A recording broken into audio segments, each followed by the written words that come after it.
اپنی عقیدتوں کا خراج پیش کرنے کے لیے اس محفل کا انعقاد کیا، تو سب سے پہلے میں گلدستہ تہنیت اور ہدیہ تبریک پیش کرتا ہوں اس جلسے کے روح رواں ہمارے عزیز اور کرم فرما حضرت مولانا مہتاب صاحب قبلہ حفظہ اللہ ورعاہ، اور اس گاؤں کے خطیب و امام حضرت حافظ و قاری اشرف رضا صاحب قبلہ دام ظلہ، اور دیگر تمام زعماء اور اراکین جن کی محنتوں کے سبب آج کا یہ پروگرام انعقاد پذیر ہوا ہے۔ آئیے ہم اور آپ سب سے پہلے اپنی اور ساری کائنات کے مرکز عقیدت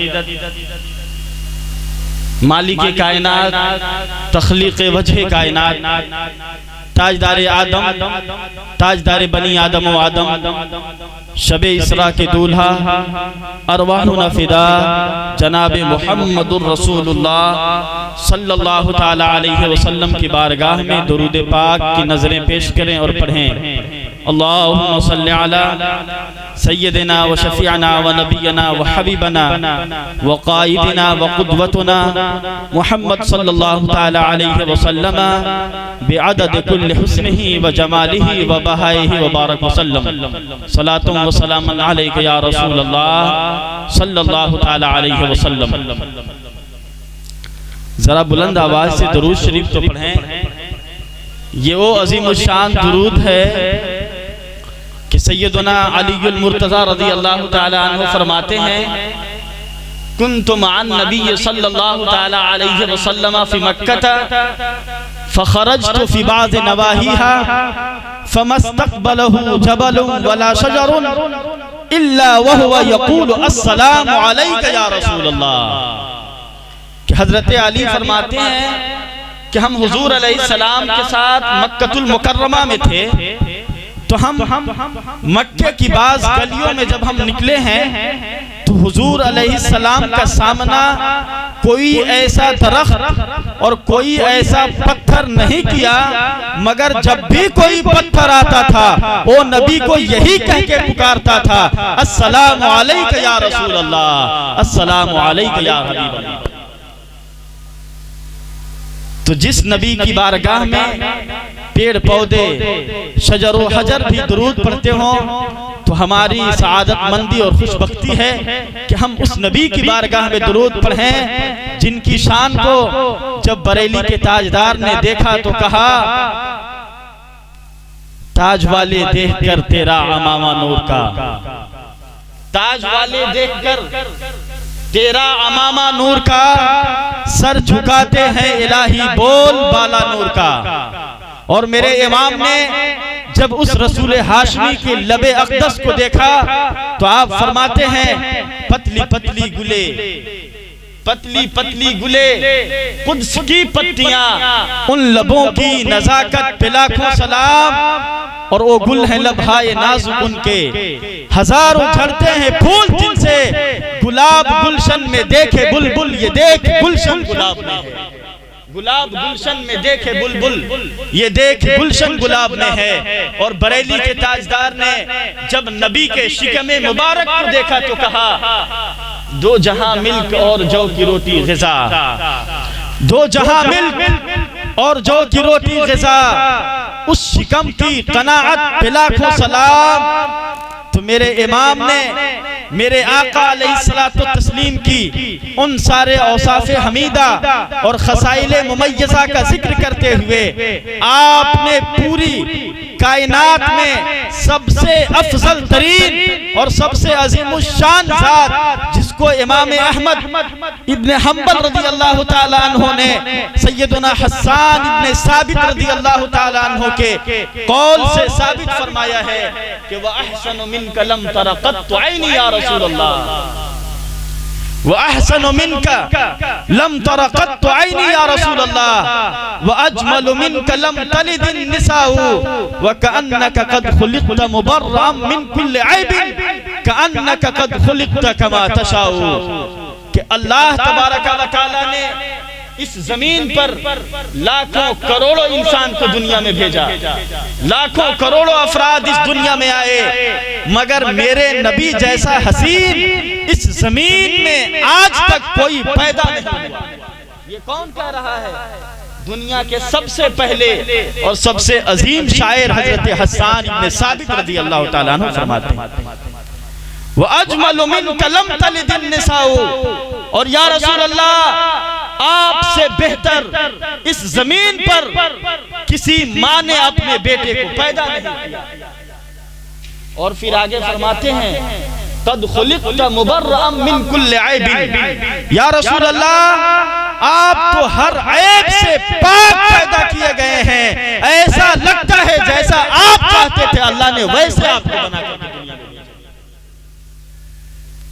یہ کون کہہ رہا ہے؟ حضرت حسان ابن ثابت فرما رہے ہیں، جسے ہم بھی مانتے ہیں، ہمارے غیر بھی مانتے ہیں، مگر ہم اور آپ تو مان سکتے ہیں، مگر دنیا والے ان چیزوں کو نہیں مانیں گے، چونکہ وہ ایک دلیل دیا ہے، انہوں نے ایک دعویٰ کیا کہ حضور جیسا اس دنیا میں کوئی پیدا نہیں ہوا، آج تک اس زمین پہ کوئی ذات ایسی پیدا نہیں ہوئی جو نبی سے زیادہ حسین ہو، اور انہوں نے دلیل بھی یہ بات رکھی کہ آج سے پہلے میری ان آنکھوں نے کسی کو نہیں دیکھا، کسی کو نہیں دیکھا۔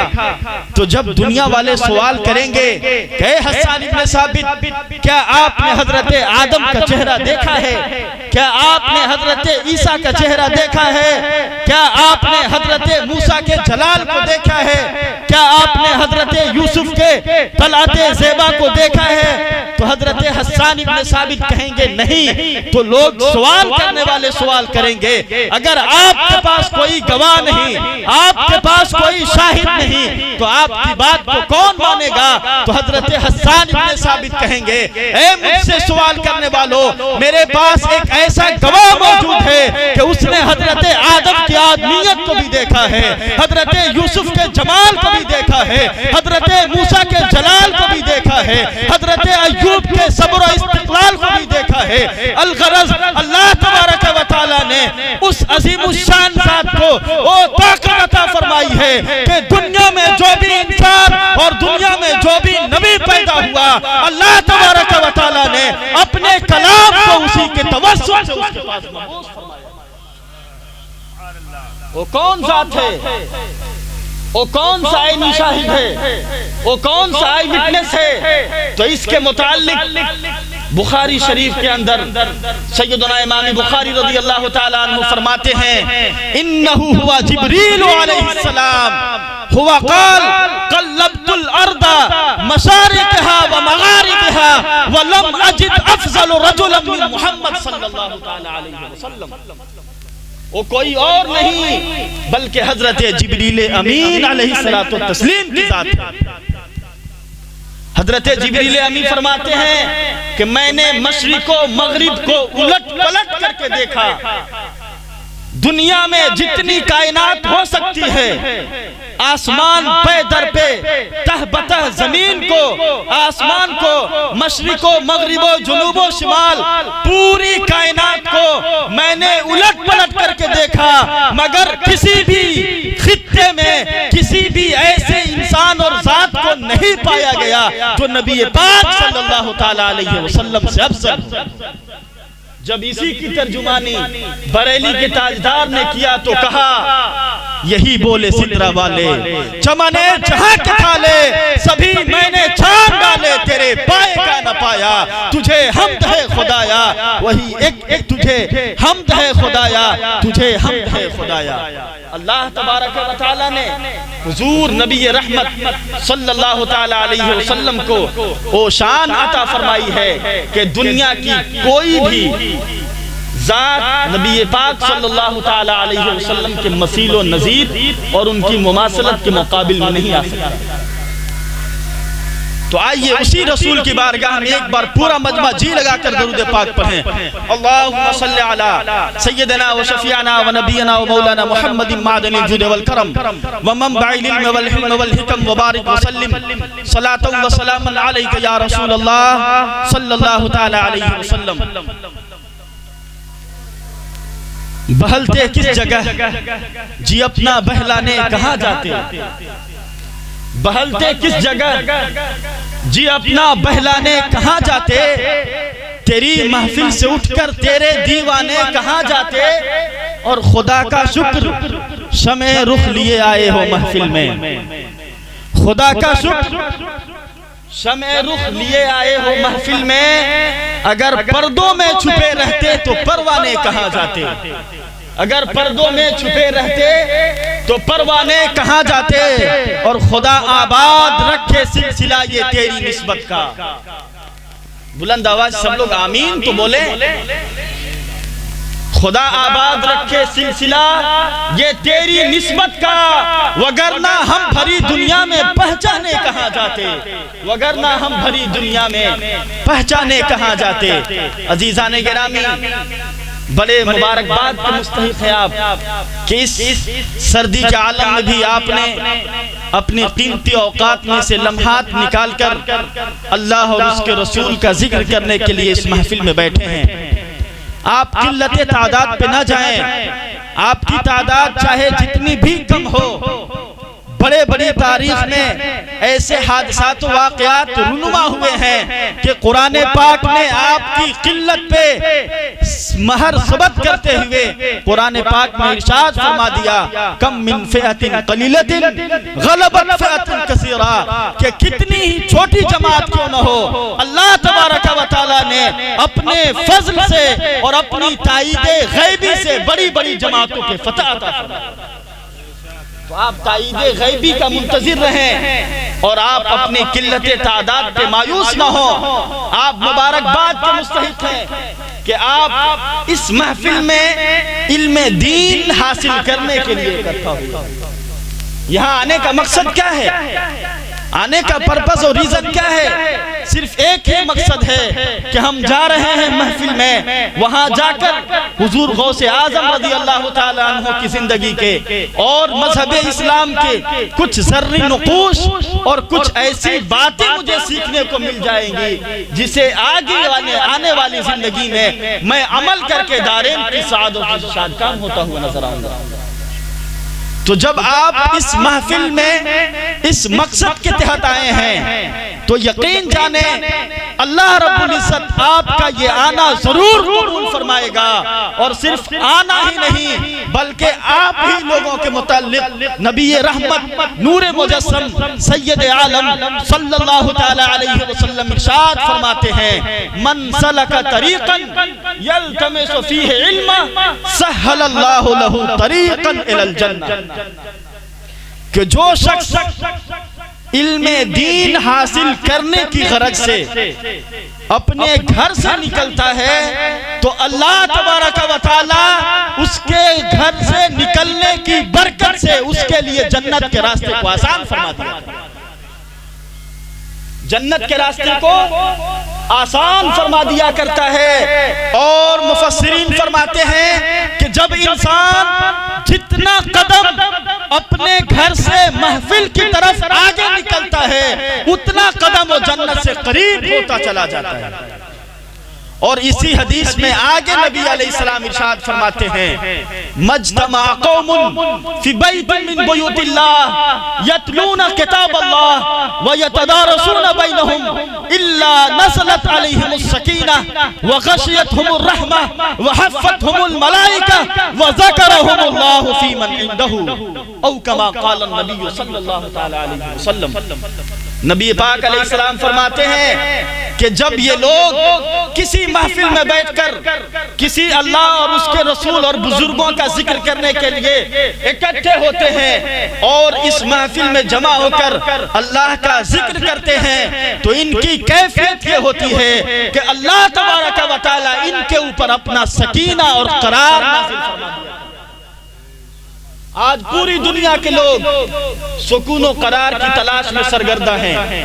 آج پوری دنیا کا مسلمان، پوری دنیا کا انسان اس بات کے لیے متفکر و بے چین ہے کہ اسے کہاں سے سکون کی دولت ملے، اسے کہاں سے چین ملے، اسے کہاں سے قرار میسر آئے۔ تو قرآن پاک نے ہمیں بہت پہلے یہ ضابطہ دیا ہے، اگر تمہیں سکون چاہیے تو کہیں اور جانے کی ضرورت نہیں ہے، قرآن میں واضح طور پہ بتا دیا الا بذکر اللہ تطمئن القلوب کہ اے میرے بندو اللہ کا ذکر کر لیا کرو، ہم تمہارے دل کو سکون عطا کر دیا کریں۔ اللہ کا ذکر کر لیا کرو، ہم تمہارے دلوں کو سکون کی دولت عطا کر دیا کریں گے۔ تو جب آپ اس محفل میں بیٹھے ہیں تو اللہ رب العزت آپ کے اوپر اپنا سکینہ نازل فرماتا ہے، اور آگے حدیث میں فرماتے ہیں وَحَفَّتْهُمُ الْمَلَائِكَةُ، اور فرشتے آپ لوگوں کو اپنے نوری پروں سے ڈھک لیا کرتے ہیں، وَغَشِيَتْهُمُ الرَّحْمَةُ، اور اللہ تبارک و تعالی اپنی رحمتوں کے سائبان آپ کے اوپر تان دیا کرتا ہے، اور فرماتے ہیں آگے وَذَكَرَهُمُ اللَّهُ فِي مَنْ عِنْدَهُ، اور اللہ تبارک و تعالی آپ کا تذکرہ ان فرشتوں کے مابین کیا کرتا ہے جو عرش اعظم میں اپنے رب کے حضور سجدہ ریز ہوا کرتے ہیں۔ تو بڑے مبارکباد کے مستحق ہیں آپ، بڑے لائق تحسین ہیں آپ کہ اللہ رب العزت نے آپ کو یہ توفیق مرحمت فرمائی کہ آپ اس محفل میں بیٹھ کر اللہ اور اس کے رسول اور اس کے پاکیزہ نفوس اور ان کے متقرب بندوں کا ذکر کرنے کے لیے یہاں تشریف لائے۔ آج ہم اور آپ سیدنا وسندنا وقائدنا وقدوتنا الشیخ عبد القادر جیلانی المعروف الغوث العظم رضی اللہ تعالی عنہ کا ذکر کرنے کے لیے یہاں تشریف رکھتے ہیں۔ یہ ان کا پاکیزہ مہینہ ہماری اور آپ کے سروں سے گزر رہا ہے، تو حضور غوث اعظم رضی اللہ تعالی عنہ کون ہیں؟ حضور غوث اعظم رضی اللہ تعالی عنہ کون ہیں؟ تو ہمیں اس بات کو جاننے کے لیے کہیں اور نہیں بلکہ اپنے آقائے نعمت مجدد دین و ملت آیت من آیات اللہ معجزت من معجزات رسول اللہ امام محمد رضا خان فاضل بریلوی و محدث بریلوی علیہ رحمت و رضوان کی بارگاہ میں اپنے کاسہ گدائی لیے حاضر ہوتے ہیں اور عرض کرتے ہیں میرے امام آپ ہی بتا دیں حضور غوث اعظم رضی اللہ تعالی عنہ کون ہیں؟ تو میرے امام فرمائیں گے واہ کیا مرتبہ اے غوث ہے بالا تیرا، واہ کیا مرتبہ اے غوث ہے بالا تیرا، اونچے اونچوں کے سروں سے قدم آلا تیرا، اونچے اونچوں کے سروں سے قدم آلا تیرا۔ حضور غوث اعظم کے قدم کا کیا مقام؟ اعلیٰ حضرت کہنا کیا چاہتے ہیں کہ اونچے اونچوں کے سروں سے قدم آلا تیرا، کہنے کا مقصد کیا ہے؟ تو حضور اعلیٰ حضرت کی نظر میں حضور غوث پاک کا یہ قول موجود تھا جس میں آپ نے فرمایا ہے قدمی حاضی علی رقبت کل ولی اللہ، کہ میرا یہ قدم تمام اولیاء کی گردنوں پر ہے۔ تو جب حضور غوث اعظم کا قدم تمام اولیاء کی گردنوں پر ہو سکتا ہے تو میرے امام نے اسی کو بیان فرمایا کہ واہ کیا مرتبہ اے غوث ہے بالا تیرا، اونچے اونچوں کے سروں سے قدم آلا تیرا۔ اور سر بھلا کوئی کیا جانے کہے کیسا تیرا، سر بھلا کوئی کیا جانے کہے کیسا تیرا، ارے اولیاء ملتے ہیں آنکھیں اولیاء ملتے ہیں آنکھیں اوہے تلوہ تیرا۔ اور پھر میرے امام فرماتے ہیں تجھ سے در در سے سگ اور سگ سے ہے مجھ کو نسبت۔ در کے معنی What is the meaning of the در؟ در کا مطلب کیا ہے؟ تو در کا معنی ڈور یعنی دروازہ، اور سگ کا معنی کتا، عربی میں اسے کلب کہا جاتا ہے، انگلش میں اسے ڈاگ کہتے ہیں۔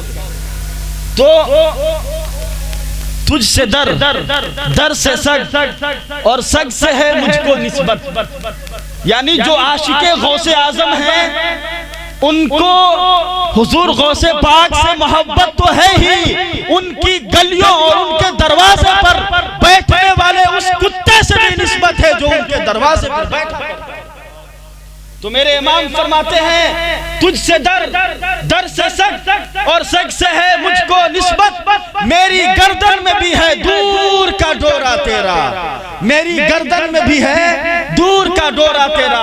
آخر اس دوسرے مصرے کا کیا مطلب ہے؟ تو اس مصرے کا مطلب آپ اس طور پہ سمجھیں، جب آپ اس دنیا میں نظر دوڑائیں گے تو اس دنیا میں ہمیں دو قسم کے کتے نظر آتے ہیں. ایک وہ کتا ہوتا ہے جس کا کوئی پرسان حال نہیں ہوتا، جس کا کوئی ٹھکانہ نہیں ہوتا، جس کی کوئی منزل نہیں ہوتی. کسی نے ایک لقمہ دیا وہ اسے کھا کر چلا گیا، کسی نے ایک روٹی کا ٹکڑا دیا وہ اسے کھا کے چلا گیا، کسی نے روٹی کے بدلے میں اسے ٹھوکر مارا، اس کے اوپر پتھر مارے، وہ چلا جاتا ہے. مگر دنیا میں ایک دوسرا کتا ایسا بھی پایا جاتا ہے جو اس کی گردن میں ایک نشانی پائی جاتی ہے، ایک نشانی ہوتی ہے، ایک ڈورا ہوتا ہے، ایک کپڑا لگا ہوتا ہے جس سے ہم پہچان لیا کرتے ہیں کہ یہ عام کتا نہیں ہے بلکہ یہ پالتو کتا ہے، یہ کسی کے گھر کا کتا ہے. اس لیے لوگ اسے مارتے نہیں ہیں. اسی کو میرے امام فرماتے ہیں، تجھ سے ڈر، ڈر سے سگ اور سگ سے ہے مجھ کو نسبت، میری گردن میں بھی ہے دور کا ڈورا تیرا، اور اس نشانی کے جو سگ ہیں نہیں مارے جاتے. حشر تک میری گردن میں رہے پٹا تیرا، حشر تک میرے گلے میں رہے پٹا تیرا. یعنی یا غوث اعظم رضی اللہ تعالیٰ عنہ، آپ کی غلامی کی نسبت صرف ہمیں دنیا میں ضرورت نہیں ہے بلکہ کل قیامت کے دن اللہ تبارک و تعالی ہمیں اگر میرے اعمال کا بدلہ جہنم کی صورت میں عطا کرے اور مجھے جہنم میں جانے کا پروانہ عطا کر دے، ایسے میں حضور غوث اعظم رضی اللہ تعالیٰ عنہ کی آپ کی شان ولایت اور آپ کی بارگاہ کی جو نسبت ہے وہ ہمیں ان چیزوں کے فائدہ دیتے ہوئے نظر آئے گی، اور اس مقام پہ بھی آپ کی محبت اور آپ کی عقیدت ہمیں جہنم میں جانے سے بچاتی ہے. یہ حضور غوث اعظم رضی اللہ تعالیٰ عنہ کا مقام ہے. اور حضور سیدنا غوث اعظم رضی اللہ تعالیٰ عنہ حسنی حسینی سید ہیں. کون ہے یہ؟ ذرا آواز سے بولیں، آپ ذرا سو رہے لگتا ہے، نیند تو نہیں آ رہے آپ؟ حسنی حسینی سید ہیں. حسنی حسینی سید کا مطلب یعنی آپ کا سلسلہ نسب حضرت امام حسن سے بھی جا کر مل جاتا ہے اور حضرت امام حسین رضی اللہ تعالی عنہما سے بھی جا کر مل جاتا ہے. تو اسی کو میرے امام فرماتے ہیں دو مصروں میں، علوی مہ نبوی مہ علوی فصل بطولی گلشن. مہ کے معنی بارش. تو میرے امام نے شعر کی صورت میں ہمیں حضرت غوث اعظم کا پورا شجرہ سمجھا دیا. آپ فرماتے ہیں نبوی مہ علوی فصل بطولی گلشن، حسنی پھول حسینی ہے مہکنا تیرا، حسنی پھول حسینی ہے مہکنا تیرا. اور علوی نبوی ذل، علوی برج، بطولی منزل، حسنی چاند حسینی ہے اجالا تیرا، حسنی چاند حسینی ہے اجالا تیرا. اور اے رضا یوں نہ بلک تو نہ ہو جید تو نہ ہو، اے رضا یوں نہ بلک. میرے امام اپنے آپ کو فرماتے ہیں کہ اے رضا تمہیں گھبرانے کی ضرورت نہیں ہے، تم اگرچہ گناہگار ہو، اگرچہ ہم سراپا مجرم و عاصی ہیں، مگر یاد رکھیں ہماری نسبت سیدنا سرکار غوث اعظم رضی اللہ تعالیٰ عنہ سے ہے. تو حضرت غوث اعظم فرماتے ہیں ان لم یکن مریدی جیدن فلا باس بہی فانا جید فہوا جید. اگر میرا کوئی مرید اگرچہ جید نہ ہو اس سے کچھ فرق نہیں پڑتا، اللہ تبارک و تعالیٰ نے مجھے جید بنا کر کے اس دنیا میں مبعوث فرمایا. تو اے رضا یوں نہ بلک تو نہ ہو جید تو نہ ہو، سیدے جیدے ہر دہ رہے مولا تیرا. تیری سرکار میں لاتا ہے رضا اس کو شفیع جو میرا غوث ہے اور لاڈلا بیٹا تیرا، جو میرا غوث ہے اور لاڈلا بیٹا تیرا. عزیزان گرامی، اللہ تبارک و تعالیٰ نے قرآن مقدس کے اندر متعدد مقامات پر اپنے اولیاء کرام اور اپنے پاکیزہ نفوس بندوں کا ذکر کرتے ہوئے مختلف صورتوں میں، مختلف آیات میں، متعدد طریقوں کے ساتھ اللہ رب العزت نے ان کا ذکر فرمایا ہے۔ اللہ تبارک و تعالیٰ نے سیدنا غوث اعظم رضی اللہ تعالیٰ عنہ کو وہ فضیلت و برتری اور وہ مقام و رفعت و عظمت عطا فرمائی کہ آج ہم سیدنا غوث اعظم رضی اللہ تعالیٰ عنہ کی زندگی کے ایک پہلو کو تو بیان کیا جاتا ہے، مگر ان کی زندگی کے جو نمایاں پہلو ہیں لوگ اس سے چشم پوشی کرتے ہوئے آگے گزر جاتے ہیں۔ ہم سیدنا غوث اعظم رضی اللہ تعالیٰ عنہ کو اس بات کو تو جانتے ہیں کہ سیدنا غوث اعظم رضی اللہ تعالیٰ عنہ ایک بہت بڑے ولی تھے۔ حضرت غوث اعظم کو اللہ نے ولایت کبریٰ اور غوثیت کبریٰ کے مقام پہ فائز فرمایا تھا، مگر حضرت غوث اعظم رضی اللہ تعالیٰ عنہ علوم و فنون میں کس قدر اعلیٰ مقام کے حامل تھے، ہمیں ان چیزوں کو نہ کبھی بیان کیا جاتا ہے اور نہ کبھی ہم اس بات کو جاننے کی کوشش کرتے ہیں۔ سیدنا غوث اعظم رضی اللہ تعالیٰ عنہ کے متعلق بڑے بڑے محدثین اور بڑے بڑے مفسرین نے، سیدنا علامہ ابن حجر اسقلانی نے اور امام جلال الدین سیوطی نے اور علامہ ابن جوزی نے اور البدایہ والنہایہ کے اندر حافظ ابن کثیر نے، بلکہ بڑے بڑے محدثین نے اس بات کو واضح لفظوں میں لکھا ہے کہ حضرت شیخ عبد القادر جیلانی رضی اللہ تعالیٰ عنہ کو اللہ نے ولایت تو عطا کیا ہی تھا، آپ کو اللہ رب العزت نے اس زمانے کے تمام علوم و فنون میں ماہر اور یکتا بنا کر حضرت غوث اعظم 13 علوم اور 13 فنون کا بیک وقت اپنے بچوں کو تعلیم دیا کرتے تھے، اپنے بچوں کو تعلیم دیا کرتے تھے۔ اور آپ کے مدرسے سے ہر سال 300 حفاظ، اور حفاظ سے مطلب صرف حفاظ قرآن نہیں بلکہ حفاظ حدیث اور مفسرین اور بڑے بڑے جرح و تعدیل کے امام اس مدرسے سے نکل کر پورے آفاق عالم میں امت مسلمہ کی رہنمائی کے لیے منتشر ہو کر مذہب اسلام کی ترویج و اشاعت میں اپنی توانائی صرف فرمایا کرتے تھے۔ اور آپ کو یہ جان کر تعجب ہوگا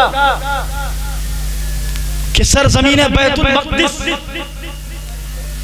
جب بیت المقدس کو فتح کرنے والا ہے حضرت صلاح الدین ایوبی رضی اللہ تعالیٰ عنہ، جب انہوں نے بیت المقدس کو فتح کیا تو فتح کرنے کے بعد ان کے مجاہدین میں کثرت سے جو لوگ موجود تھے جن کے سبب اللہ رب العزت نے بیت المقدس کو فتح عطا فرمایا، ان میں اکثر وہ لوگ تھے جنہوں نے سیدنا غوث اعظم رضی اللہ تعالیٰ عنہ کی درسگاہ سے علم دین حاصل کیا۔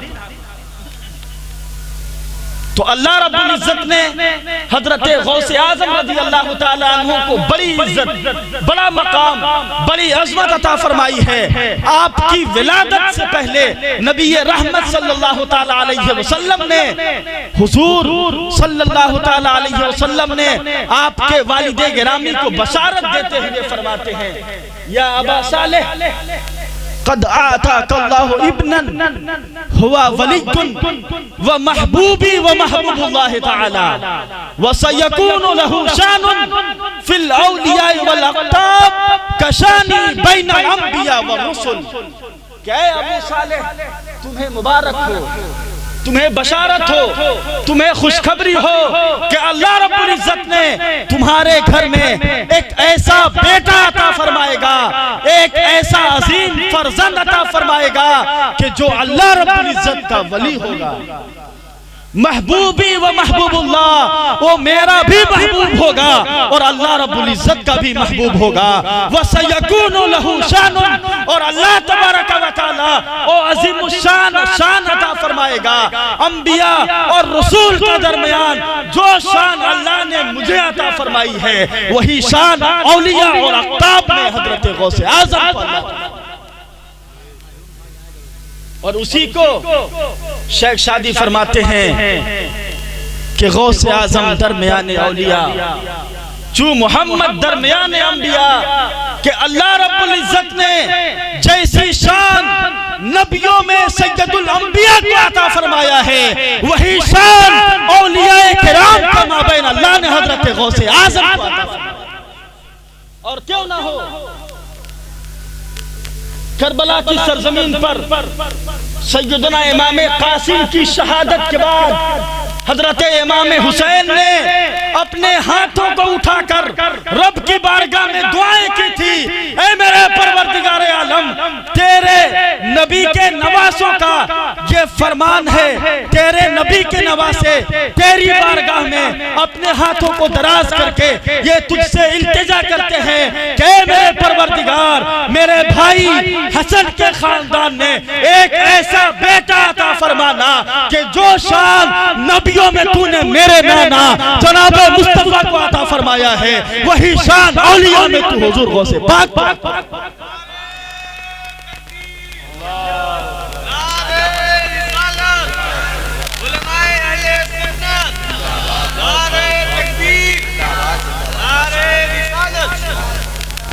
تو اللہ رب العزت نے حضرت سیدنا غوث اعظم رضی اللہ تعالی عنہ کو متعدد فضائل، متعدد خصائص اور مختلف ممیزات کا جامع بنا کر اس دنیا میں اللہ نے بھیجا۔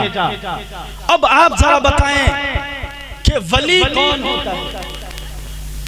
ہم اللہ کے ولیوں کا تذکرہ کرنے یہاں پہ بیٹھے ہیں، تو ولی کون ہوتا ہے پہلے اسے جاننے کی ضرورت ہے، چونکہ اللہ نے قرآن میں واضح لفظوں میں فرمایا الْأَخِلَّاءُ يَوْمَئِذٍ بَعْضُهُمْ لِبَعْضٍ عَدُوٌّ إِلَّا الْمُتَّقِينَ، کہ قیامت کے دن دنیا کے سارے گہرے دوست قیامت کے دن آپ کے دشمن بنتے ہوئے نظر آئیں گے۔ آپ حضرات تھوڑے غور سے اس بات کو سنیں، یقیناً آپ کا آنے کا صرف ایک ہی مقصد ہے اور میرے آنے کا بھی ایک ہی مقصد ہے، دور دراز سے چل کر سفر کی صعوبتیں جھیل کر آپ کی بارگاہ میں صرف اس لیے آیا ہوں تاکہ میں کچھ ایسی بات کہہ سکوں جس کے سبب اگر آپ عمل کر لیں تو اللہ تبارک و تعالی کل قیامت کے دن آپ کی بھی مغفرت فرما دے اور آپ کے صدقے میں مجھ گناہگار کو بھی مغفرت کا پروانہ عطا فرما۔ تو آپ بڑی دلجمعی کے ساتھ اس بات کو سنیں، اللہ فرماتا ہے کہ قیامت کے دن سارے گہرے دوست جنہیں آپ دنیا میں دوستی کرتے ہیں، جن سے آپ دنیا میں محبت کرتے ہیں، وہ سب کے سب دشمن بنیں گے الا المتقین، مگر ایک جماعت ایسی ہوگی کہ اگر آپ نے ان سے دوستی کیا ہے دنیا میں تو وہ کل قیامت کے دن بھی آپ سے دوستی نبھاتے ہوئے نظر آئے گا۔ وہ کون لوگ ہیں؟ تو متقین لوگ ہیں، وہ اللہ سے ڈرنے والے لوگ ہیں، وہ پرہیزگار لوگ ہیں۔ آخر متقین کہتے کسے ہیں؟ اس کو بھی قرآن سے سنتے ہیں۔ اللہ نے قرآن میں یہ بھی فرمایا ان اولیاءہ الا المتقون، کہ جو اللہ کا ولی ہوتا ہے وہی اللہ کا متقی ہوتا ہے، یعنی جو اللہ کا ولی اور جسے اللہ ولایت کے منصب پہ فائز فرماتا ہے گویا کہ اللہ رب العزت اسے تقوی کے منازل سے ہمکنار فرماتا ہے، یعنی اللہ رب العزت جسے ولایت عطا فرما دے آپ یہ سمجھ لیں کہ اللہ رب العزت نے اسے تقوی کی فضیلت اور تقوی کے مقام کی سرفراز فرما دیا ہے۔ تو جو متقی ہوگا اللہ رب العزت اسے تقوی کے مقام سے سرفراز فرمائے گا، اور جو متقین ہوں گے وہ کل قیامت کے دن ہمارا ساتھ دیتے ہوئے نظر آئیں گے۔ اور آگے اللہ فرمایا کہ ان اولیاءہ الا المتقون، کہ جو اللہ کے ولی ہوتے ہیں وہی متقین ہوتے ہیں۔ تو اللہ کے ولی کون کون لوگ ہیں اس کو بھی قرآن سے ہم جاننے کی کوشش کریں گے۔ اللہ فرماتا ہے انما ولیکم اللہ ورسولہ والذین آمنوا الذین یقیمون الصلاة ویؤتون الزکاة وہم راکعون۔ اللہ نے اولیاء کرام کی پوری صفت ہمیں قرآن میں بتا دی۔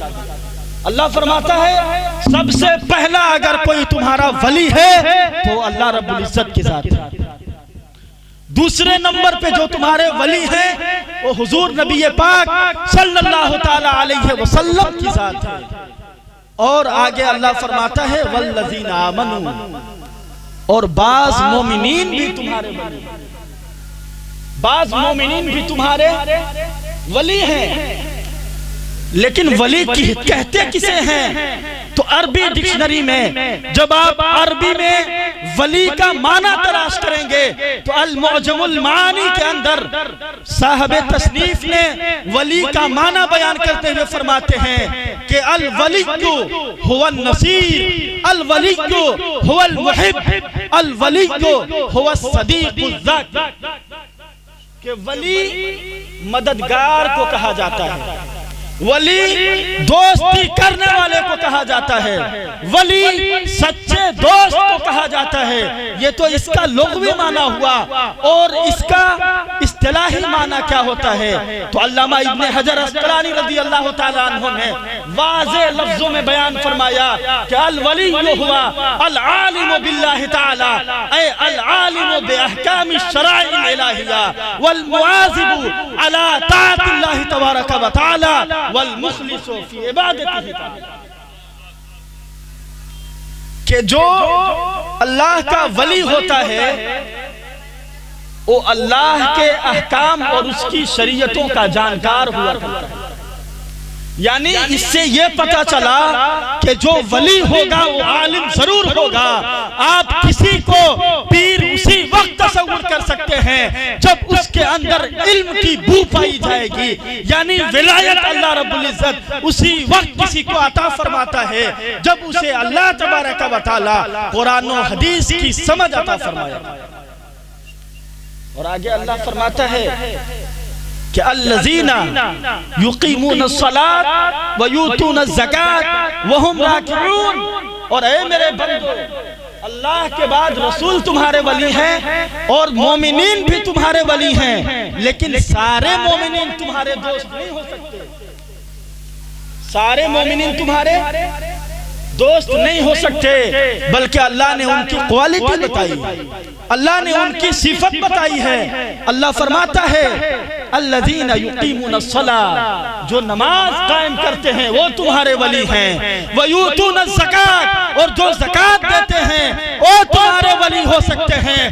وہم راکعون، اور جو ہمیشہ اپنے آپ کو اللہ کی بارگاہ میں جھکائے رکھتے ہیں وہ تمہارے ولی ہیں. تو حضرت غوث اعظم رضی اللہ تعالیٰ عنہ کی زندگی کا مطالعہ کریں، حضرت غوث اعظم رضی اللہ تعالیٰ عنہ کی زندگی کو پڑھیں تو حضور غوث اعظم کی زندگی میں یہ بات نمایاں طور پہ سمجھ میں آتی ہے کہ حضور غوث اعظم رضی اللہ تعالیٰ عنہ جس طرح آپ شریعت و طریقت کے امام تھے، اللہ رب العزت نے آپ کو دنیاوے تصوف اور دنیاوے معرفت کو بھی اللہ نے آپ کو امام بنا کر دنیا میں مبعوث فرمایا. اللہ رب العزت نے آپ کو ہر محاذ اور ہر محاذ پر یکتائے زمانہ اور یکتائے روزگار بنا کر کے اس دنیا میں مبعوث فرمایا. حضور غوث اعظم رضی اللہ تعالیٰ عنہ کا مقام آپ فرماتے ہیں کہ جب حضور غوث اعظم رضی اللہ تعالیٰ عنہ معتمد روایت میں بہجت الاسرار شریف کے اندر اس کے مصنف لکھتے ہیں کہ حضور غوث اعظم رضی اللہ تعالیٰ عنہ نے 40 سال تک عشاء کے وضو سے فجر کی نماز پڑھی. 40 سال تک عشاء کے وضو سے فجر کی نماز پڑھی ہے. اور اتنی ساری عبادتیں کرنے کے باوجود جب اللہ رب العزت نے اس سے کہا کہ اے عبد القادر تو میری اتنی عبادت کرتا ہے، تو میری اتنی بندگی کرتا ہے، تو ہمیشہ میری بارگاہ میں اپنے جبین و نیاز کو جھکا کر ہمیشہ مجاہدہ کرتا ہے، اے عبد القادر تو مجھ سے جو مانگے گا میں تمہیں عطا کروں گا۔ اے عبد القادر تو مجھ سے جو مانگنا چاہے مانگ لے۔ تو حضرت عبد القادر حضور غوث اعظم رضی اللہ تعالیٰ عنہ نے اپنے رب کی بارگاہ میں کسی اور چیز کا مطالبہ نہیں کیا، بلکہ حضرت غوث پاک رب کی بارگاہ میں عرض کرتے ہیں، اے میرے پروردگار عالم، مولا ہم تم سے کچھ نہیں مانگتے ہیں، ہم تجھ سے بس اتنی عرض کرتے ہیں، اے میرے پروردگار قیامت تک میرا جو بھی مرید ہوگا بس تو اسے اتنی توفیق دینا کہ مرنے سے پہلے اسے توبہ اور کلمہ کی توفیق،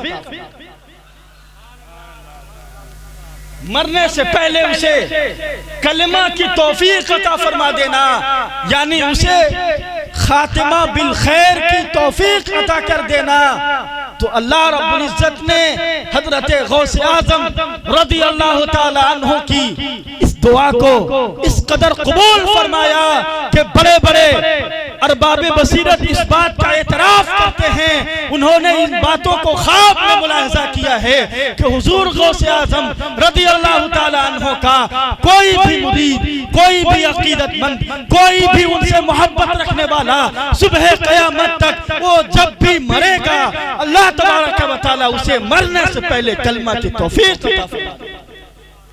اسی لیے تو ہم کہتے ہیں کہ خدا کے فضل سے ہم پر ہے سایہ غوث اعظم کا، ہمیں دونوں جہاں میں ہے سہارا غوث اعظم کا، اور مریدی لا تخف کہہ کر تسلی دی غلاموں کو، قیامت تک رہے بے خوف بندہ غوث اعظم کا، قیامت تک رہے بے خوف بندہ غوث اعظم کا، قیامت تک رہے بے خوف بندہ غوث اعظم کا۔ اور سیدنا غوث اعظم رضی اللہ تعالی عنہ فرماتے ہیں اپنے متعلق قصیدہ غوثیہ کے اندر انہوں نے صاف لفظوں میں لکھا ہے، آپ فرماتے ہیں مریدی لا تخف اللہ ربی، مریدی لا تخف اللہ ربی اتانی رفعتا نلت الملالی، کہ اے میرے مرید تمہیں گھبرانے کی ضرورت نہیں ہے، اللہ رب العزت نے مجھے وہ مقام عطا فرمایا ہے کہ میں برداشت کو ہوتے ہوئے پوری کائنات کے ہر مقصد تک پہنچتا ہوں۔ اور پھر آگے فرماتے ہیں نظر تو الى بلاد اللہ جمع کخردلت، نظر تو الى بلاد اللہ جمع کخردلت علی حکم اتصالی، کہ میں نے پوری روئے زمین کو اللہ کے تمام شہروں کو ایسے ایک بارگی دیکھ لیا جیسے کہ اپنی ہتھیلی پر رائی کے دانے کو دیکھ لیا۔ جس طرح میں اپنے ہتھیلی پر رائی کے دانے کو دیکھ سکتا ہوں ویسے ہی میں نے اللہ کے تمام شہروں کو دیکھ لیا۔ یہاں پہ حضور غوث اعظم نے الہ بلاد الارض نہیں کہا، حضور غوث اعظم کے جملے پہ غور کریں، حضور غوث اعظم فرماتے ہیں نظر تو الہ بلاد اللہ جمعہ، یعنی اللہ کے تمام شہروں کو دیکھ لیا، زمین کے تمام شہروں کو نہیں، بلکہ اللہ رب العزت نے اس کائنات میں جس گوشے میں بھی اس کائنات کا وجود رکھا ہے، حضور غوث اعظم رضی اللہ تعالیٰ عنہ نے اپنی ولایت کی نگاہ سے ان ساری چیزوں کو یک بارگی آپ نے مشاہدہ فرمایا۔ اور آپ فرماتے ہیں کہ مشرق سے لے کے مغرب تک، شمال سے لے کے جنوب تک جس حال میں کوئی بندہ مجھے پکارتا ہے میں ضرور اس کی مدد کرنے کے لیے حاضر ہو جاؤں گا۔ اور مدد کرنے کو آج کچھ لوگ شرک قرار دیتے ہیں، تو مدد کرنا کوئی غلط نہیں اور نہ مدد مانگنا کوئی غلط ہے، حدیث پاک کے اندر یہ لفظ واضح طور پہ موجود ہے۔ نبی رحمت صلی اللہ علیہ وسلم فرماتے ہیں کہ جب تم کسی اجنبی جگہ پہ چلے جاؤ، جب تم کسی جنگل میں چلے جاؤ جہاں پہ تمہارا کوئی یار و مددگار نہ ہو، تو ایسے میں تم فریاد کیا کرو، تم آواز دیا کرو، اور حدیث کے الفاظ ہیں اعینونی یا عباد اللہ، اے اللہ کے بندو آپ ہماری مدد کرو۔ اے اللہ کے بندو آپ ہماری مدد کرو. اللہ سے، اللہ کے علاوہ یعنی غیر اللہ سے مدد مانگنے کی تلقین کوئی اور نہیں بلکہ محبوب کبریا نے عطا فرمایا ہے. جب اللہ کے نبی ہمیں خود کسی غیر سے اور غیر اللہ سے مدد مانگنے کی تلقین کر رہے ہوں، جب عام مدد مانگنے سے، عام بندوں سے مدد مانگنے کی اجازت دی گئی ہے، تو حضور غوث اعظم سے ہم مدد کیوں نہ مانگیں؟ حضور غوث پاک سے ہم مدد کیوں نہ طلب کریں؟ یہ تو ہماری خوش قسمتی ہے کہ اللہ رب العزت نے ہم قادریوں کو حضور غوث پاک جیسا پیر عطا فرمایا. میرے محترم، تو اللہ رب العزت نے ہمیں یہ ضابطہ عطا فرمایا کہ دنیا میں ہر مسلمان آپ کا ولی نہیں ہو سکتا. دنیا میں ہر مسلمان، دنیا میں ہر کلمہ پڑھنے والا آپ کا ولی اور دوست نہیں ہو سکتا. اللہ نے جو دوستی کا معیار عطا کیا ہے، آپ سب سے پہلے یہ دیکھیں کہ جس کو ہم اپنا ولی اور اپنا دوست بنا رہے ہیں، کیا وہ نماز کی پابندی کرتا ہے یا نہیں کرتا؟ کیا وہ زکوٰۃ کی ادائیگی کرتا ہے یا نہیں کرتا؟ کیا وہ احکام شریعت پہ عمل کرتا ہے یا نہیں کرتا؟ کیا اس کی زندگی قرآن کی یہ ارشاد ما آتاکم الرسول فخذوہ وما نہاکم عنہ فانتہوا پہ عمل ہے یا نہیں؟ یہ اللہ رب العزت نے ہمیں ضابطہ عطا فرمایا. اور جو لوگ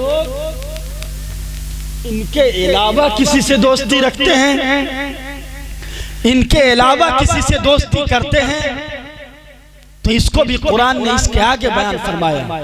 وَمَثَلُ الَّذِينَ اتَّخَذُوا مِن دُونِ اللَّهِ أَوْلِيَاءَ كَمَثَلِ الْعَنكَبُوتِ اتَّخَذَتْ بَيْتًا وَإِنَّ أَوْهَنَ الْبُيُوتِ لَبَيْتُ الْعَنكَبُوتِ، کہ جو لوگ اللہ اور اللہ والوں کو چھوڑ کر کسی اور کو اپنا دوست بناتے ہیں، تو ان کی مثال اس مکڑی کی طرح ہے جو اپنا گھر بنایا. اس مکڑی کی طرح ہے جس نے اپنا گھر بنایا. اور یاد رکھیں اللہ فرماتا ہے وَإِنَّ أَوْهَنَ الْبُيُوتِ لَبَيْتُ الْعَنكَبُوتِ، کہ کائنات میں سب سے کمزور اگر کسی کا گھر ہے تو مکڑی کا گھر. آخر اللہ نے اس عنکبوت، اس مکڑی اور اس جالے سے اللہ نے اولیاء کی مثال کیوں دی؟ قرآن پاک فصاحت و بلاغت کا منبع ہے.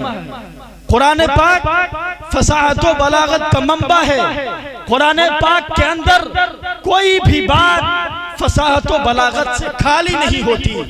اللہ رب العزت نے واضح طور پہ یہ بتا دیا کہ آخر دنیا میں جب بھی کوئی گھر بناتا ہے تو اس کا مقصد کیا ہوتا ہے؟ گھر بنانے کا مقصد کیا ہوتا ہے؟ صرف ایک ہی مقصد ہوتا ہے کہ موسم کے اثرات سے بچا جائے. موسم کے اثرات سے اپنے آپ کو بچانے کے لیے انسان گھر بناتا ہے، گھر کی تعمیر کرتا ہے. ہم ٹھنڈی سے بچنے کے لیے گھر کا رخ کرتے ہیں، گرمی میں بھی اپنے گھر کا رخ لیتے ہیں، برسات سے بچنے کے لیے اپنے گھر کو جاتے ہیں. تو انسان گھر جو بناتا ہے وہ موسم کے اثرات سے بچنے کے لیے بناتا ہے. اور اسی مقصد کے تحت مکڑی نے بھی اپنا گھر بنایا ہے، عنکبوت نے بھی اپنا گھر بنایا ہے. اور اس کا مقصد بھی یہی ہے کہ وہ بھی موسم کے اثرات سے اپنے آپ کو بچا سکے. مگر جو ہی موسم کا رخ بدلتا ہے، نہ تو اس کا گھر باقی رہتا ہے اور نہ تو وہ باقی رہتا ہے. تو اس سے پتہ چلا کہ جب تم اللہ کے علاوہ سے دوستی کرو گے تو جس طرح مکڑی کا وجود ختم ہو جاتا ہے اللہ تبارک و تعالی، ویسے ہی غیر اللہ سے دوستی کرنے کے سبب نہ تو تیرا وجود باقی رہے گا اور نہ تو تیری دوستی باقی رہے گا. اللہ رب العزت نے واضح لفظوں میں بیان فرمایا کہ سب سے کمزور اور سب سے نازک اور سب سے ضعیف، سب سے کمزور گھر دنیا میں کسی کا ہے تو وہ مکڑی کا گھر ہے. مکڑی کا گھر ذرا سا موسم کا رخ کیا بدلا کہ اس کا گھر تباہ و برباد ہو جایا کرتا ہے. تو اللہ رب العزت نے اس آیت کریمہ کے اندر جو غیر اللہ اور غیر اہل اللہ سے دوستی کرنے کا جو اگزامپل اللہ نے دیا ہے وہ مکڑی کے جالے سے تشبیہ دی. اس کا مطلب یہی ہے کہ جب تم کسی غیر سے دوستی رکھو گے تو یاد رکھنا جس طرح موسم کے رخ بدلنے سے اس کا گھر تباہ ہو جاتا ہے ویسے ہی جب تم غیروں سے دوستی کرو گے تو اللہ تبارک و تعالی اس دوستی کی بقا اور اس کا استمرار نہیں رکھے گا بلکہ اللہ رب العزت اس کے بدلے میں تمہاری زندگی کو بھی اجیرن اور غیر مناسب بناتا ہوں. اور آگے اللہ فرماتا ہے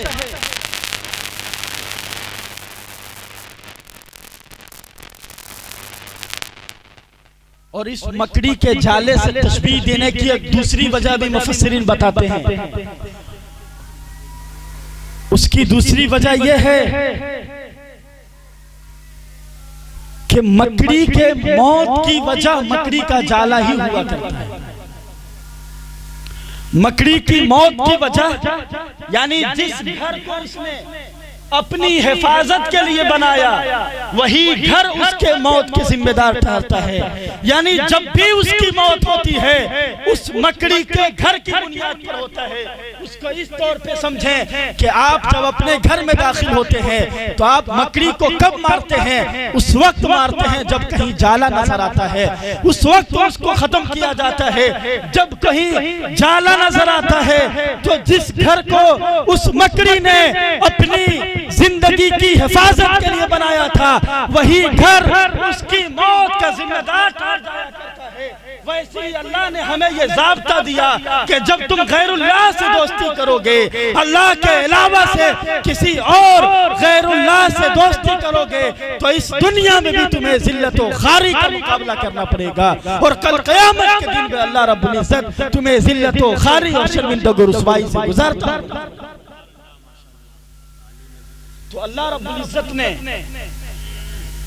ہمیں اولیاء کرام کی پہچان بتائی ہے. قرآن پاک کی مختلف آیات اور مختلف مقامات پر ہمیں حضور غوث اعظم رضی اللہ تعالی عنہ کی ضمناً عکاسی ملتی ہوئی نظر آتی ہے. مگر سیدنا غوث اعظم رضی اللہ تعالی عنہ کے ہم یقیناً چاہنے والے ہیں جبھی تو اس محفل کا انعقاد کیے ہیں جبھی تو ہم اس محفل میں بیٹھے ہیں. مگر کیا اس محفل کا انعقاد کر لینا اور اس محفل میں اپنے ہاتھوں کو اٹھا کر غوث اعظم کا دامن نہیں چھوڑیں گے ان جیسے نعرے لگا لینے سے کیا سیدنا غوث اعظم رضی اللہ تعالیٰ عنہ ہم سے خوش ہو جاتے ہیں؟ ہمیں اس بات پر غور کرنے کی ضرورت ہے. اللہ نے قرآن پاک میں ہمیں ایک ضابطہ عطا فرمایا.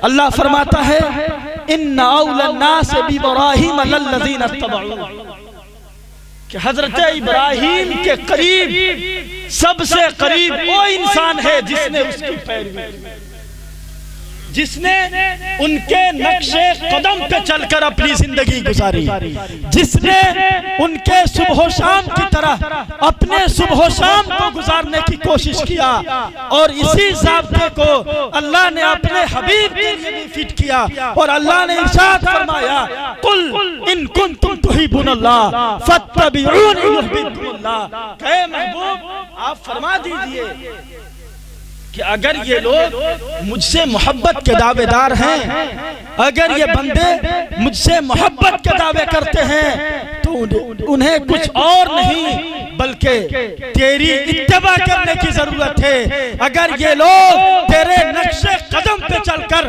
اپنی زندگی گزار لیں گے تو اللہ تبارک و تعالی انہیں اس عمل کے سبب اس دنیا میں بھی سرخرو عطا فرمائے گا اور کل قیامت کے دن بھی اعلیٰ مقام سے سرفراز فرماتا ہوا.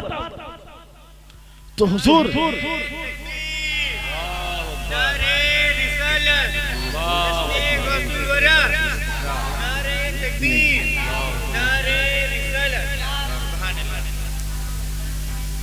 تو اللہ رب العزت نے ہمیں ضابطہ دیا کہ جب بھی کسی سے محبت کریں، جب بھی کسی سے عقیدت کا دم بھریں، تو ہمارے لیے ضروری ہے کہ ان کے نقش قدم پر چل کر اپنی زندگی گزاریں۔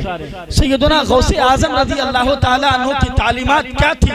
حضور غوث اعظم نے ہمیں کس چیز کی تعلیم دی ہے؟ تو حضور غوث اعظم رضی اللہ تعالیٰ عنہ فرماتے ہیں کہ اخرج الدنیا من قلوبکم الى ایدیکم فإنہا لا تضرکم، کہ اے مجھ سے محبت کرنے والوں، اے مجھ سے عقیدت کا دم بھرنے والوں، اے اپنے آپ کو قادری کہلانے والوں، اپنے دلوں سے دنیا کو نکال کر اپنے ہاتھوں پہ رکھ لو۔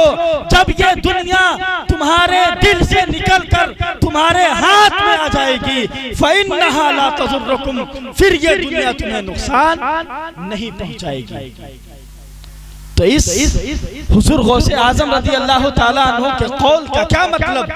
حضور غوث اعظم کے قول کا یہی مطلب ہے کہ اس دنیا کو اللہ نے جو دھوکے کا سامان قرار دیا ہے، اس دنیا کو جو اللہ نے ایک دھوکے کا سامان اور برتنے کی چیز عطا فرمائی ہے، ہم اس دنیا میں نہ پڑ کر اپنی ساری توانائی کو اپنے بزرگان دین کے نقش قدم پہ چل کر اپنے آپ کو اللہ اور اس کے رسول کے نقش قدم پہ چل کر ان کی تعلیمات و فرمودات کے مطابق اپنی زندگی کو گزاریں گے تو اللہ تبارک و تعالی ہمیں اس دنیا میں بھی سرخرو رکھے گا اور کل قیامت کے دن بھی اعلیٰ مقام عطا فرماتا ہوگا۔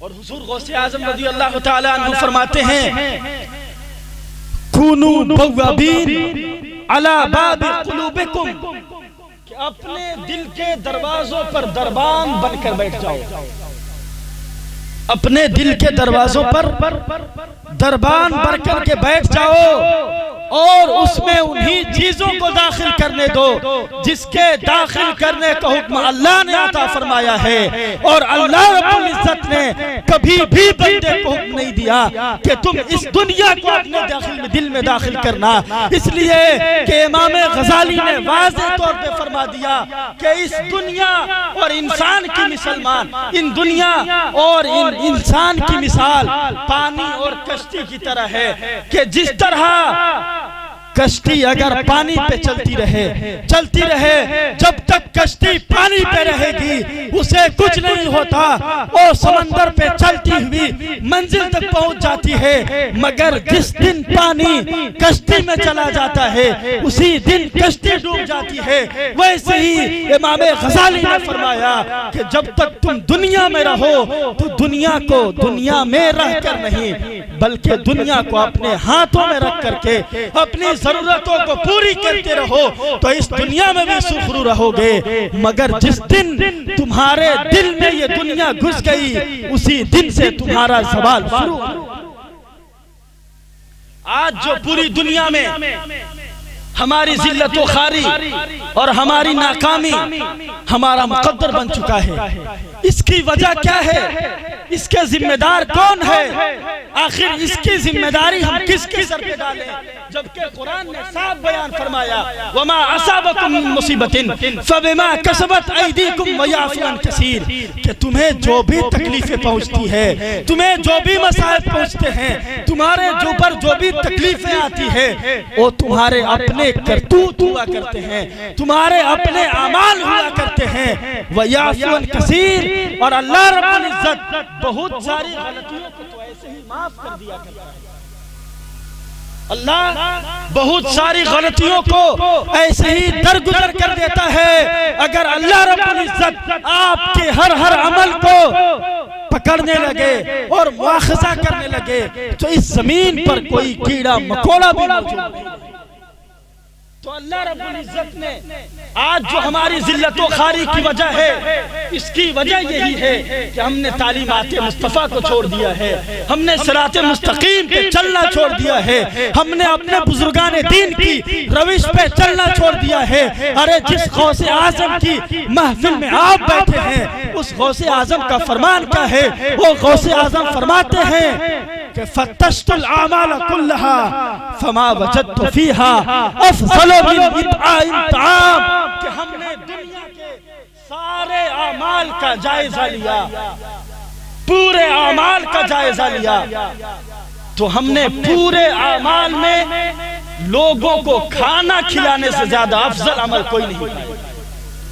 اور پھر فرماتے ہیں لقمۃ واحدہ فی بطن جائع خیر من بناء الف جامع، کہ ایک لقمہ کسی غریب کو کھلا دینا 1000 مسجد بنانے سے بہتر ہے۔ یعنی اللہ کے مقدس انبیاء کرام اور مقدس اولیاء کرام نے ہمیں یہ تعلیم دی ہے کہ جب اللہ نے آپ کو دنیا میں بھیجا ہے تو آپ کو 2 حقوق ادا کرنے ہیں، ایک تو خالق کا حق ادا کرنا ہے اور دوسرے میں مخلوق کے حقوق کو ادا کرنا ہے۔ اللہ رب العزت نے جن جن کو اس زمین پہ پیدا فرمایا ان لوگوں کے حقوق کی محافظت اور ان کی پاسداری کا حکم اللہ رب العزت نے ہمیں عطا فرمایا ہے۔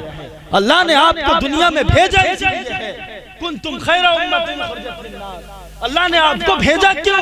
بھیجنے کی صرف ایک وجہ یہ ہے کہ آپ لوگوں کی اصلاح کے لیے دنیا میں بھیجے گئے، آپ لوگوں کی ضرورتوں کو پوری کرنے کے لیے دنیا میں بھیجے گئے۔ ارے جس نبی نے یہ فرما دیا ہو کہ ما آمن بی من بات شبعانا وجارہ جائع الی جنبہ، مسلمان ہی نہیں ہے کہ جو انسان شکم سیر ہو کر کے سوئے اور اس کا پڑوسی بھوکا سوئے۔ تو مذہب اسلام کے اندر اس بات کی تلقین کی گئی ہے کہ مذہب اسلام میں تمہارا ایمان اسی وقت مکمل ہو سکتا ہے جب تم اپنے خالق کا بھی حق ادا کرو گے اور اس نے جس چیز کو پیدا کیا ہے ان کے حقوق کو۔ اور مذہب اسلام نے نام لے کر کے کسی مسلمان کے حق کو ادائیگی کا حکم نہیں دیا، بلکہ اگر کوئی انسان ہے تو آپ کے ایمان کا تقاضا یہ ہے کہ اگر کوئی نان مسلم بھی کیوں نہ ہو، اگر کوئی کافر و مشرک کیوں نہ ہو، آپ کا ایمان اور آپ کی انسانیت اس بات کا تقاضا کرتی ہے کہ قرآن نے جو آپ کو تعلیم دیا وَقُولُوا لِلنَّاسِ حُسْنًا، کہ لوگوں سے اچھائی کے ساتھ پیش آئے، آپ ان چیزوں کے ساتھ مظاہرہ کریں۔ جب آپ ان چیزوں پہ عمل کریں گے تو یقیناً ساری دنیا کے اندر آپ کا بول بالا ہوتا ہوا نظر آئے گا، چونکہ اللہ رب العزت نے ہماری کامیابی کا راز ہمارے نیک اعمال پہ رکھا ہے۔ اللہ فرماتا ہے آج ہم روزی روٹی کا رونا روتے ہیں، آج ہم غریبی، فقیری اور بے روزگاری کا رونا روتے ہیں، ہر شخص یہی پریشان ہے، جبکہ قرآن نے واضح طور پہ فرما دیا من آمن وعمل صالحا من ذکر او انثى فلنحيينه حیاتا طیبہ، کہ جس نے ایمان لایا اور نیک عمل کیا، چاہے وہ مرد ہو یا عورت ہو، اللہ تبارک و تعالی اسے شاندار زندگی عطا فرماتا ہے، اسے اس دنیا میں سرخروئی عطا فرماتا ہے۔ تو اچھی زندگی کی وجہ کیا ہمیں اللہ نے بتائی؟ ایمان اور عمل صالح۔ جب تک آپ کے اندر ایمان جیسی طاقت اور عمل صالح جیسی طاقت نہیں ہوگی، اس وقت تک آپ لاکھ کوششیں کر لیں، یہ دنیا آپ سے دور ہوتی ہوئی نظر آئے گی۔ اور اللہ خود فرماتا ہے ان اللہ لا یغیر ما بقوم حتی یغیر ما بانفسہم، کہ اللہ اس قوم کی حالت کو کبھی نہیں بدلتا جب یہ قوم اپنے آپ کو نہ خود بدلنے کی کوشش کرے۔ ضرورت ہے کہ اپنے آپ کو چینج کریں، اپنے آپ کو بدلیں، اپنی فکر کو درست کریں۔ آج ہمارا حال یہ ہے کہ آج ہمارا ایمان قرآن سے کمزور ہو گیا، ہمارا عقیدہ رسول کی رسالت سے کمزور ہو گیا، آج ہمارا عقیدہ اپنے بزرگان دین کے اعتبار سے کمزور ہو گیا۔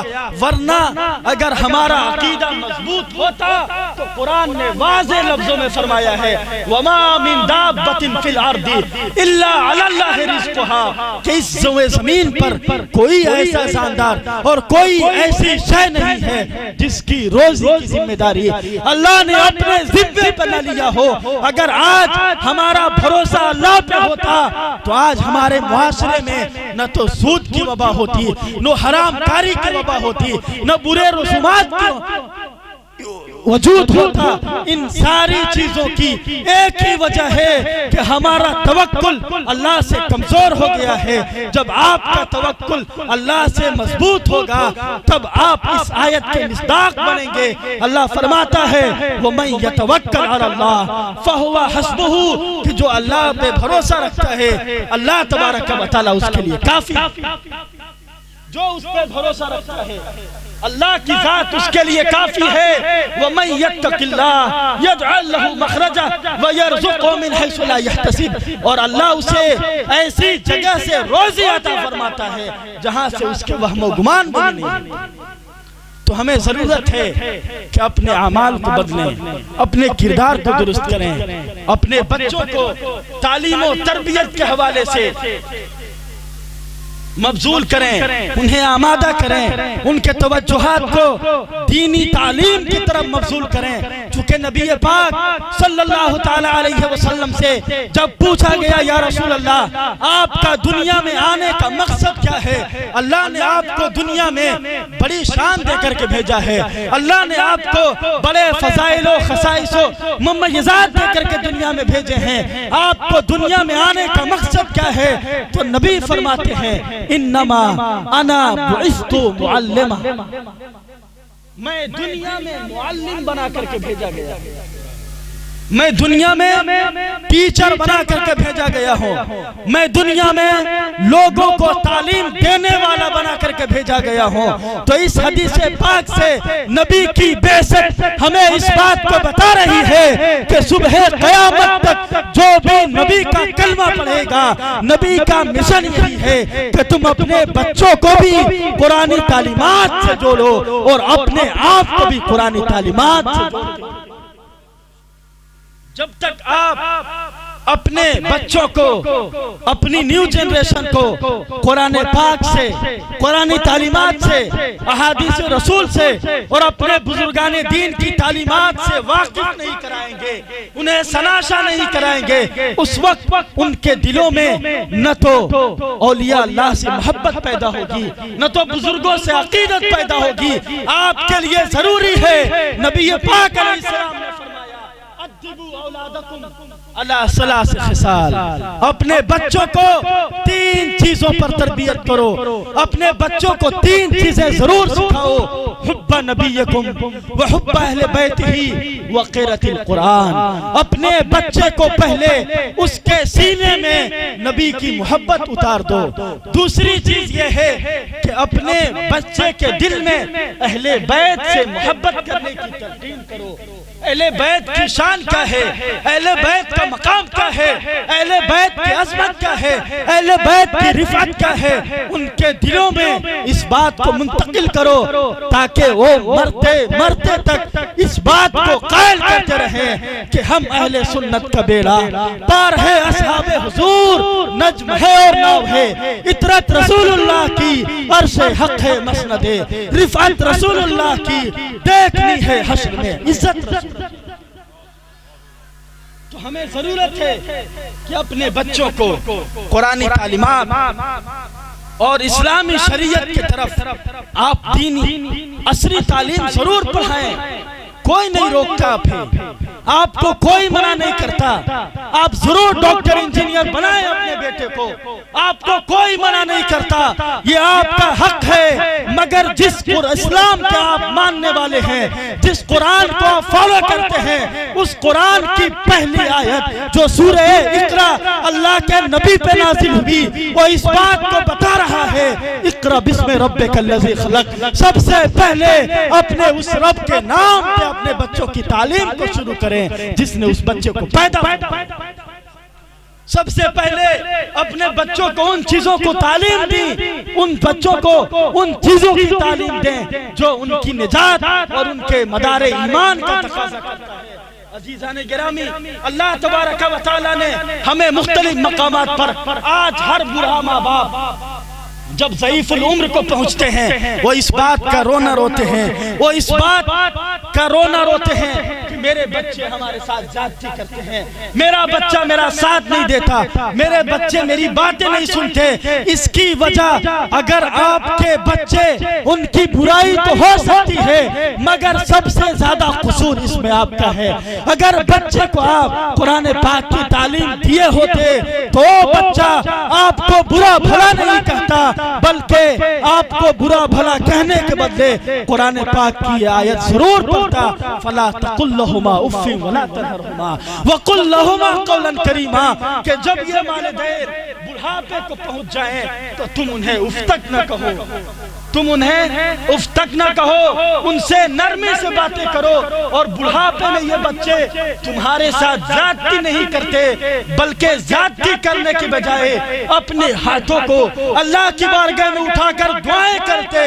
اللہم رب ارحمہما کما ربیانی صغیرا، اے میرے پروردگار میرے ان ماں باپ کے اوپر اپنی رحمت نازل فرما جیسا کہ یہ بچپن میں ہمارے اوپر رحمتوں کے سائبان بنے ہوئے.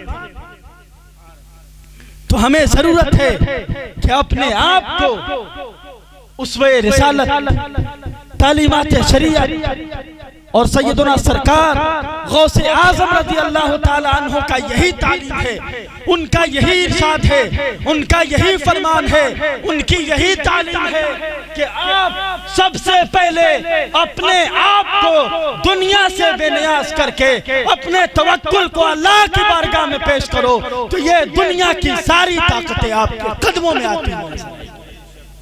آج جو مسلمان پریشان حال ہے اس کی صرف ایک وجہ ہے، طریق مصطفیٰ کو چھوڑنا ہے. وجہ بربادی اسی سے قوم دنیا میں ہوئی بے اقتدار اپنی. آخر وجہ کیا ہے؟ آپ بھی وہ لوگ ہیں. آج سے 1400 سال پہلے بہت کم لوگ تھے.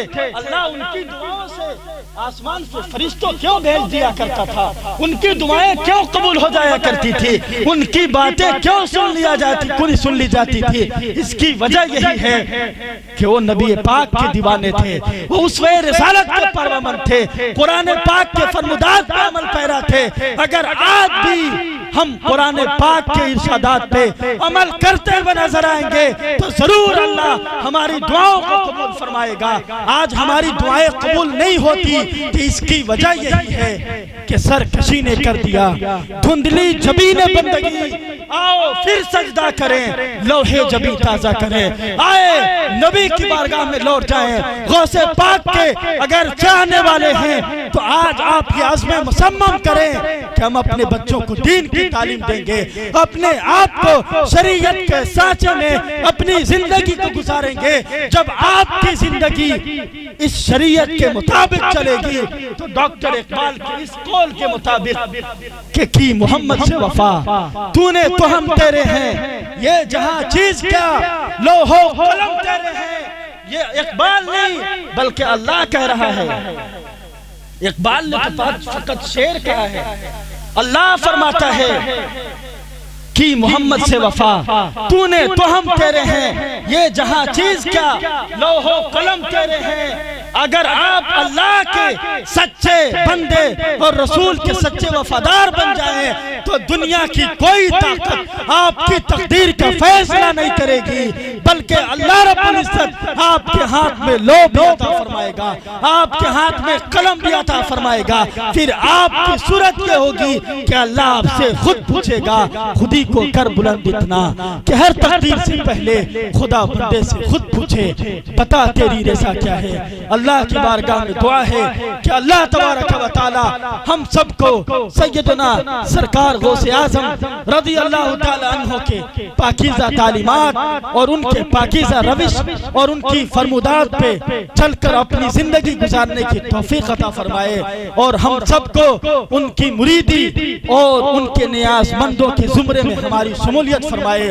اللہم اجعلہ لنا فی زمرۃ العابدین، اللہم ادخلنا فی زمرۃ الزائرین، اللہم ادخلنا فی زمرۃ المستنفقین والمنفقین والمستغفرین یا رب العالمین. استغفر اللہ ربی من کل ذنب واتوب الیہ. السلام علیکم ورحمۃ اللہ وبرکاتہ.